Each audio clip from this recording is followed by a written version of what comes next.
एक गांव में एक सुखी परिवार रहता था। उस परिवार में 3 भाई और एक बहन थी। उनके माँ बाप उन चारों से बहुत प्यार करते थे, मगर बीच वाले बेटे से थोड़ा परेशान थे।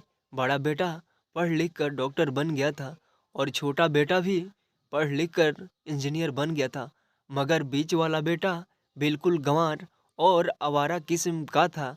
कुछ समय बाद उनके दोनों बेटे डॉक्टर और इंजीनियर ने शादी कर ली और महीनों बाद ही इनकी बेटी का भी एक अच्छे घराने में विवाह हो गया।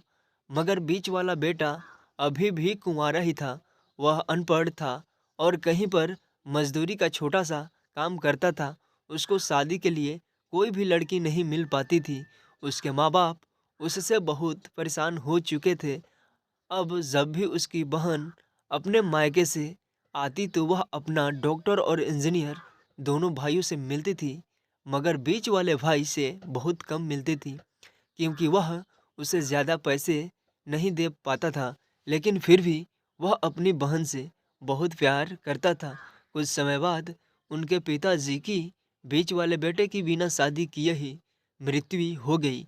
उनकी माँ ने सोचा कहीं अब किसी के मुंह से बंटवारे की बात निकले, इसलिए अपने ही गांव में एक सीधी सादी लड़की से मंझले बेटे की शादी करवा दी।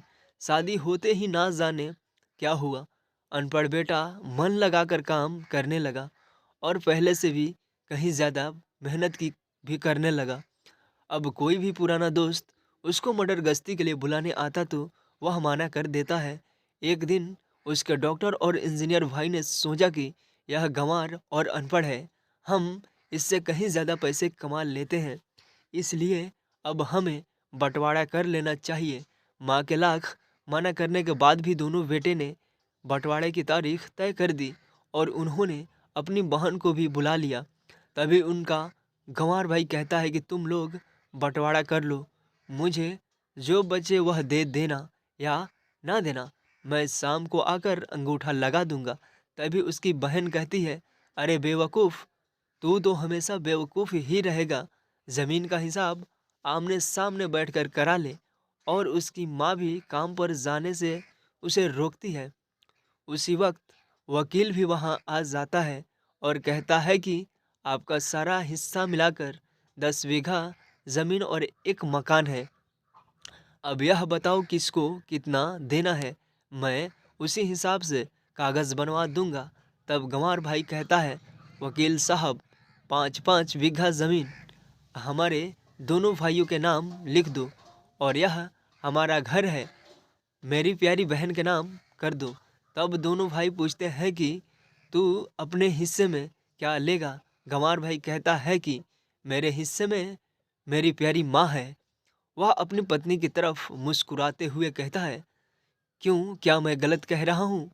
उस गंवार अनपढ़ की पत्नी अपनी सास से लिपट कर कहती है, माँ से बड़ी वसीयत क्या हो सकती है मेरे लिए। उसका गंवार पति भी अपने माँ से लिपट जाता है। गंवार बेटे और बहू के प्यार ने जमीन के बंटवारे को सन्नाटे में डाल दिया। तभी वह तभी उसकी बहन अपने गंवार भाई के गले लगकर लिपट कर रोते हुए कहती है कि माफ़ कर दो भैया, मैं आपको सामान नहीं दे सकी। तभी उसका भाई कहता है, मेरी प्यारी बहन, इस घर में जितना अधिकार हमारा है उतना ही अधिकार तुम्हारा भी है। और रही बात बंटवारे की, तो बंटवारा नहीं करने से ज़मीन ख़त्म नहीं हो जाएगा। क्यों करते हैं हम बंटवारा? क्या हम एक साथ मिलकर नहीं रह सकते? एक साथ मिलकर रहने को ही कहते हैं एक अच्छा परिवार। और उसके परिवार को संभालती है एक माँ। तभी उसके दोनों भाई भी शर्मिंदा होते हैं और वह बंटवारे के सभी कागज़ फाड़ कर फेंक देते हैं। और उस दिन के बाद से उनका पूरा परिवार खुशी खुशी